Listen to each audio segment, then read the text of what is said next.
Hey everyone, in this video I'm going to show you how you can use the Track Attack Analytics app to analyze a single session or lap. First, as we covered in a couple of other videos, you must be logged into the app and have your history synchronized. So you can see over here, I'm logged in and I've already synchronized my history. Then what you want to do is click on the single session, come up here and select a track, and then you want to go ahead and select the session.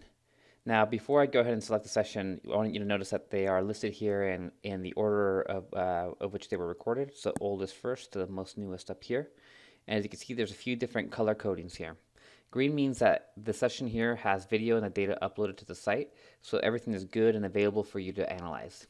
Yellow means that the video and the data has been uploaded to the site, but the video processing has not finished or aired out. And then red, as you can see one there, I believe that's about, so it should only be a few of them. Red means that the data has been uploaded, but no video has been uploaded at all. So I'm going to go ahead and I'm going to grab some laps here, or a session.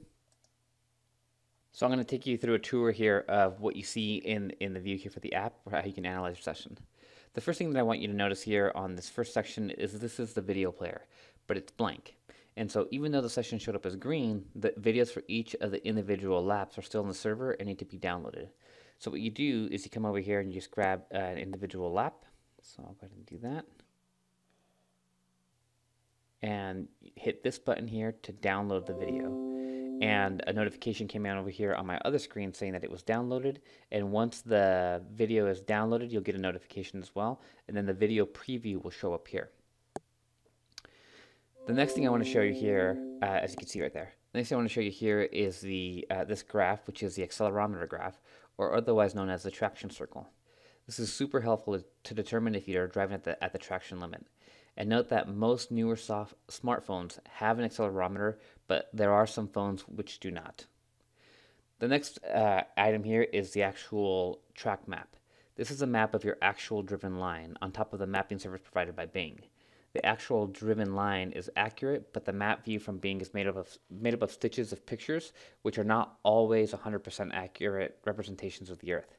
So the one that I have here at Pacific Raceways is pretty good. So I'm just going to zoom in a little bit here.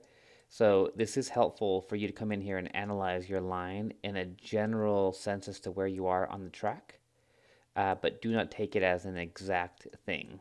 So as the vehicle goes to the track here, for example, it shows here that I drove off the track, which I didn't, at least not on this lap.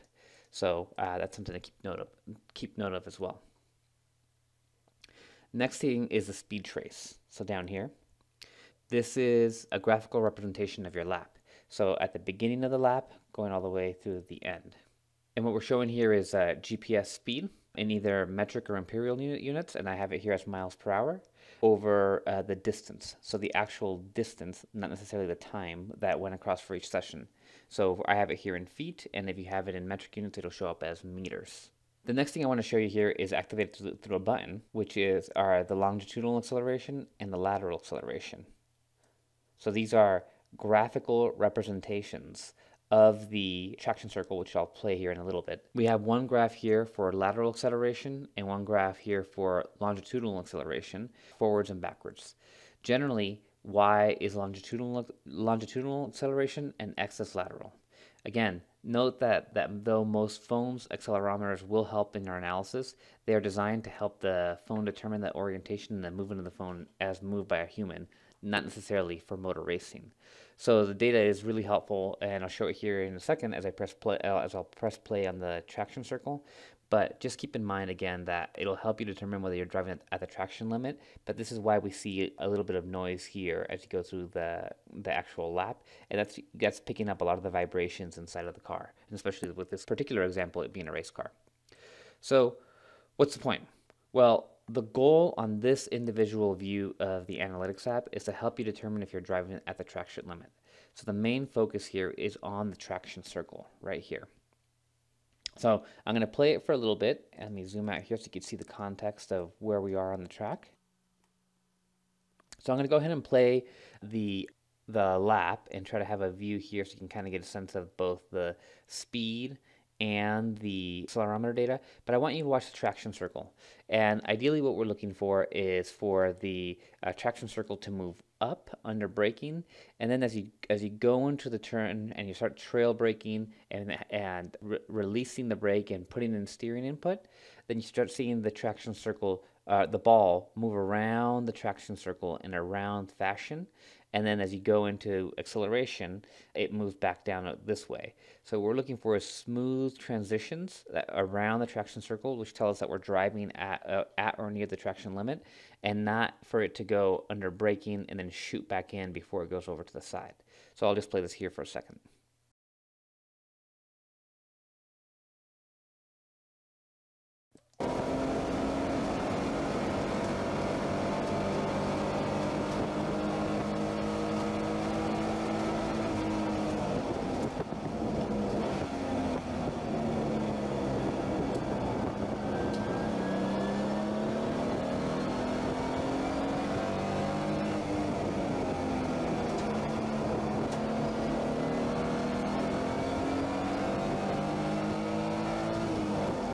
So again, the main point here is, and I'll scroll down here so you can see, is that the data points for each one of them is that the raw data itself is not going to be as accurate as when you're buying a $500 or $1,000 solution, but we get just good enough data, especially if you have a decent smartphone, to be able to give you a picture of that traction circle and help you understand whether you're really driving at it consistently.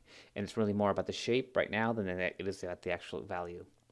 So there's a lot more that we can go into your analysis, but generally speaking, again, most coaches will want you to make sure to understand the track first and create some visual markers to get around the track. But then once you kind of feel comfortable with where it is where you are on the track, what the turns are, where your turn-in points are, where your braking points are, etc., then and the next thing that when I have you focus on is, instead of driving the perfect line all the time, a lot of coaches will actually want you to focus on driving at the limit. And sometimes this might be your limit, which is lower than the car's limit, but generally understanding what the limit is. And this is a really great tool to help that. Now, the last thing that I'll mention here is the ability to pin the session to the start screen. This is a super helpful tool so you can get back to where you were really, really fast. So the way to be able to do it here is you either touch or you right click and you'll see a pin to start button. I've already gone through and pinned this one, so it'll give me a message saying that it's already pinned. But then when you go back to the home, you have all the sessions or analysis that you were doing pinned here, so you can easily dive back into it. So I click that button there, and after it reloads data here, I'm immediately back to where it is that I was before. So that's it for this video, but check out the other how-to videos where specifically I'll talk about this super powerful button right here called the segment report. And that'll be also is another great tool that I think that you all will really enjoy and be able to leverage with Track Attack app. Thanks.